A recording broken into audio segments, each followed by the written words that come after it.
ड्रामे का आने वाला एपिसोड बहुत ही ज़बरदस्त होने वाला है। सदफ और अम्मार एक रात पहले बुरे तरीके से लड़ झगड़ कर जब सुबह ऑफिस के लिए तैयार होते हैं और जब अम्मार नाश्ता करता है तो मेड आकर उसे बताती है कि सदफ बाजी ने पहले ही से नाश्ता किया हुआ है। ये बात समझ में नहीं आई कि सदफ बाजी फिर क्यों चाय पीने के लिए टेबल पर बैठ गई। खैर, अब सदफ ने अम्मार को कहा कि कल तो मैंने वो असाइनमेंट साइन नहीं किए थे, लेकिन आज मैं उसको साइन करूंगी और उसके लिए हाँ करूंगी। जिसे सुनकर अम्मार दिल ही दिल में बहुत ही अपनी नजरों में गिर जाता है कि मैंने तो सदफ से उसी असाइनमेंट के बारे में लड़ाई की थी, लेकिन सदफ ने तो वो असाइनमेंट साइन ही नहीं किया। अब अम्मार को बहुत शर्म आती है। वो सदफ से दिल ही दिल में माफी मांगना चाह रहा है, लेकिन उसको उसकी ज़मीर इजाजत नहीं देता क्योंकि अम्मार सदफ पर हाथ उठा चुका होता है। रात की लड़ाई की वजह से सदफ के दिल को इतनी चोट लग जाती है कि वो अम्मार से कहती है कि या तो इस घर से चंद दिनों के लिए तुम कहीं चले जाओ या फिर मैं कहीं चली जाती हूँ। सदफ जब ऑफिस जाती है तो वो बिलाल को कहती है कि मुझे तुम्हारी ऑफर कबूल है। बिलाल को तो सदफ का चेहरा देख के ही पता चल जाता है कि कुछ हुआ है, क्योंकि रात को ही जब बिलाल गहरी नींद से उठकर अपना दिल थामता है तो उसको फौरन लग जाता है कि सदफ के साथ कुछ बुरा होने वाला है। अब सदफ को अंदाजा हो रहा है कि मैंने बिलाल की आदतों से घबराकर अम्मार से शादी का फैसला जल्दी में लिया है। अब सदफ को ये भी पता चलेगा कि मैं बिलाल के जिन जिन बुराइयों से घबरा रही थी, दरअसल बिलाल में वो एक भी बुराई मौजूद नहीं है।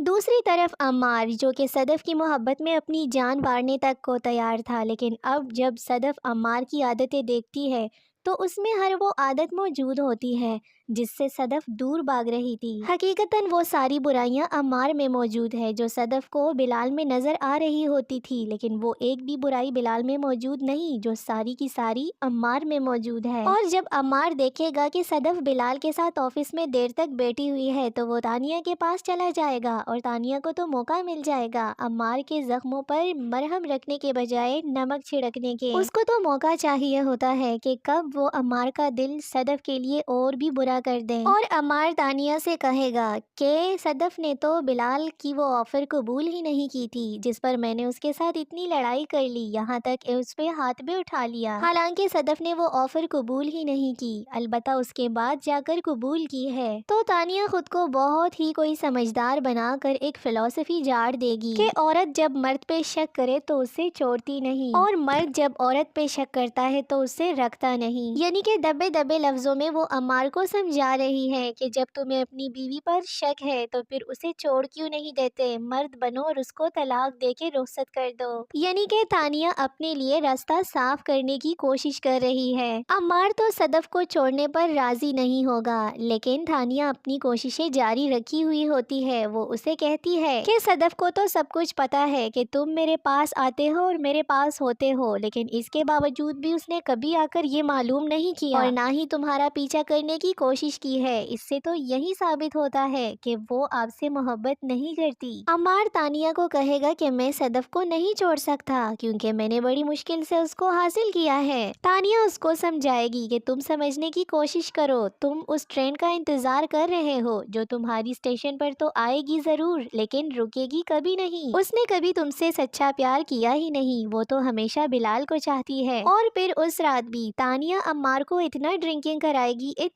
कराएगी कि वो नशे की हालत में पड़ा ही रह जाएगा। और तानिया की यही कोशिश होगी कि सदफ को अम्मार पे इतना गुस्सा आए कि वो लाहौर जाने का डिसीजन चेंज ही ना करे। और ऐसा ही होगा। आने वाले किस्त में आप लोग देखेंगे कि अम्मार सारी रात घर से गायब रहेगा, जिस पर सदफ को बहुत ज्यादा गुस्सा आ जाएगा और वो लाहौर जाने का डिसीजन कभी भी चेंज नहीं करेगी। और ये डिसीजन अम्मार और सदफ के बीच के दरार को और भी ज्यादा गहरा कर देगा। दूसरी तरफ जब सदफ अपनी अम्मी को सब हालात से आगाह करेगी कि मेरे और अम्मार के बीच में लड़ाई हुई है, वो दूसरी लड़की के साथ रिलेशन रखता है और मुझ पे शक करता है बिलाल की तरफ से, तो सदफ की अम्मा उसको बहुत डांटेगी कि तुमने ये गलती क्यों की। जब मर्द के पास दूसरी औरत का ऑप्शन मौजूद होता है तो उसे कभी भी अकेले नहीं रहना चाहिए, यानी कि तुम्हें अपने शौहर को अकेले रहने का मौका देना ही नहीं चाहिए था। तुमने बहुत बड़ी गलती कर दी सदफ। खैर, उसके बाद सदफ अपनी अम्मी को बताएगी कि اب میں بلال عبداللہ کے نئے پروجیکٹ کے لیے لاہور جانے کا ڈیسیجن میرا پکا ہو چکا ہے، اور پھر وہ اپنے بھائی کے ساتھ کیرم کھیلنا شروع کر دے گی تاکہ وہ اپنی امی کو یہ شو کروا سکے کہ میں اپنے ڈیسیجن کو لے کر بہت خوش ہوں اور مجھے بالکل بھی کوئی افسوس نہیں ہے، اور نہ ہی میں عمار کے پیچھے اداس